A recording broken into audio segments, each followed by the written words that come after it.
আমাদের উপর, নারীদের উপর আক্রমণ করছে, বিভিন্ন প্রতিষ্ঠানে আক্রমণ করছে। এই মব সন্ত্রাস বন্ধে সরকারের কোনো কার্যকর পদক্ষেপ নাই। এখন পর্যন্ত 100টির উপরে মাজার ভাঙা হয়েছে। সর্বশেষ রাজবাড়িতে সেখানে নুরাল পাগলার মরদেহ কবর থেকে তুলে আগুন জ্বালিয়ে দেওয়া হলো। কিন্তু এই সমস্ত জিনিস বন্ধে সরকারের কার্যকর পদক্ষেপ নেই। একটি গোষ্ঠীকে সেখানে রক্ষা করার চেষ্টা করা হচ্ছে। সংগ্রামী বন্ধুগণ, বৃষ্টির কারণে আমরা একটু পেছনে দাঁড়াচ্ছি। একটি গণ অভ্যুত্থানের পরে সেই গণ অভ্যুত্থান আমাদের দেশে একটি স্বৈরাচারী সরকারের পতন ঘটিয়েছিল। সেই গণ অভ্যুত্থানের পরে এই সরকার ক্ষমতায় এসেছে।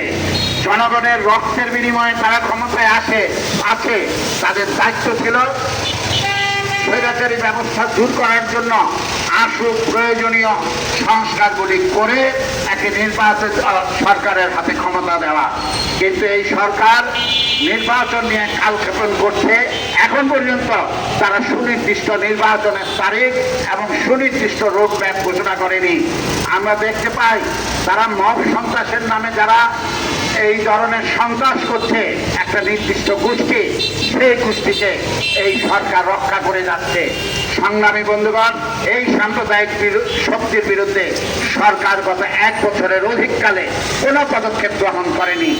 এর উপর আছে দেশের সাধারণ মানুষ, শ্রমজীবী মানুষের এক দুর্বিষহ অবস্থা, সেটা হলো দ্রব্যমূল্য। সংগ্রামী বন্ধুগণ, শেখ হাসিনার বিরুদ্ধে আমাদের দেশের সংগ্রামে এই বিষয়টি একটা অন্যতম গুরুত্বপূর্ণ বিষয় ছিল যে নিত্যপণ্যের দাম এটা আকাশচুম্বী হচ্ছে। সিন্ডিকেট গঠন করে নির্দিষ্ট কিছু ব্যবসায়ী হাজার হাজার কোটি টাকা নিয়ে যাচ্ছে। সরকার তৎকালীন স্বৈরাচারী শেখ হাসিনা সরকার তাদের রক্ষা করেছে।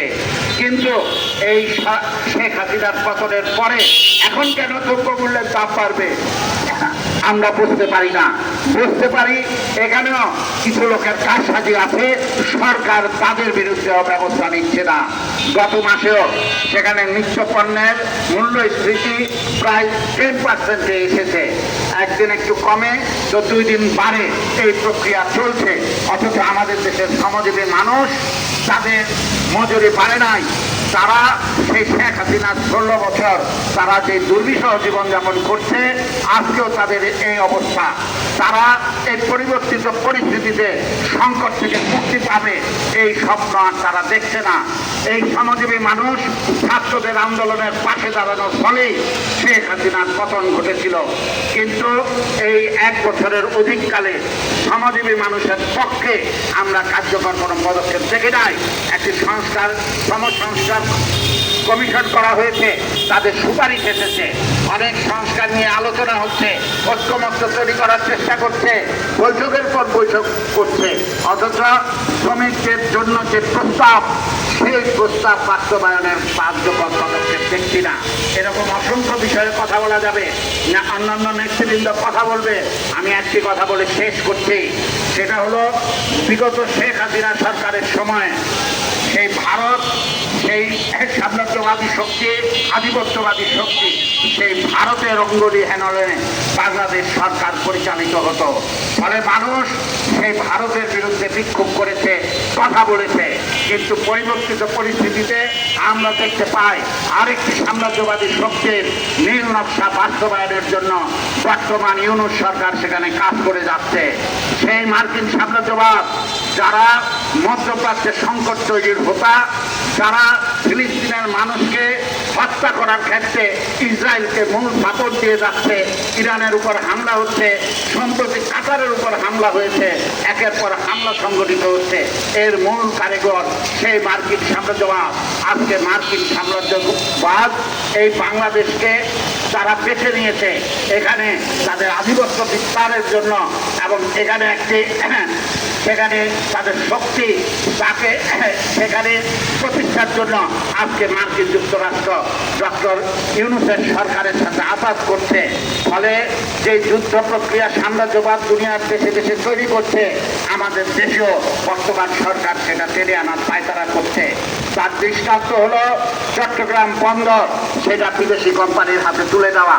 এর বিরুদ্ধে দীর্ঘকাল যাবৎ 20 বছরের অধিক কাল যাবৎ বাংলাদেশের মানুষ সংগ্রাম করছে।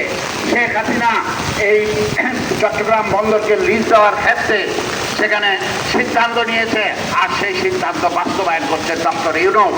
শুধু তাই নয়, মিয়ানমারে যে দেশের আভ্যন্তরীণ সংকট চলছে, সেই মিয়ানমারে করিডোর দেওয়ার বিষয়ে সরকার সিদ্ধান্ত নিতে যাচ্ছে। সংগ্রামী বন্ধুগণ, এর মাধ্যমে কারা লাভবান হবে? সেই ইলন মাস্কের ওয়াইফাই কোম্পানি স্টারলিংক, সেটাকে বাংলাদেশে আনা হয়েছে। আমরা দুনিয়ার দেশে দেশে দেখেছি গোয়েন্দাগিরি করার জন্য, নজরদারি করার জন্য মার্কিন যুক্তরাষ্ট্রে স্টারলিংককে ব্যবহার করে।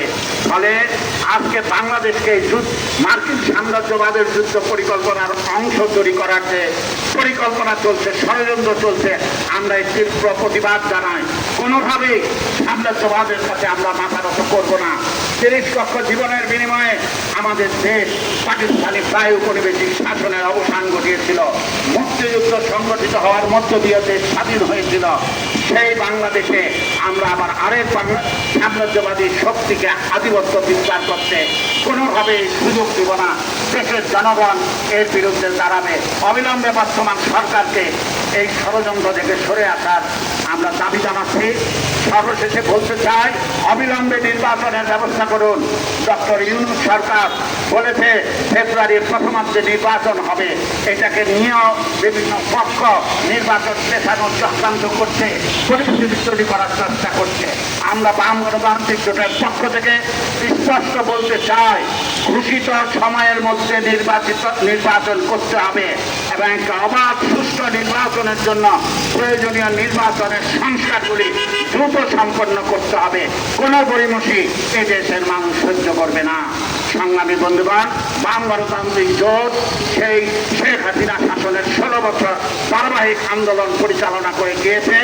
এই আন্দোলন যদি গণঅভ্যুত্থানের আকাঙ্ক্ষা, মুক্তিযুদ্ধের আকাঙ্ক্ষা এগুলি বাস্তবায়ন না করে এই সরকার পাশ কাটাতে চায়, মুক্তিযুদ্ধের বিরোধী শক্তিদের ক্ষমতায় আনার ষড়যন্ত্র করতে চায়, আমরা সেটা প্রতিরোধ করব। আমাদের আন্দোলন চলবে।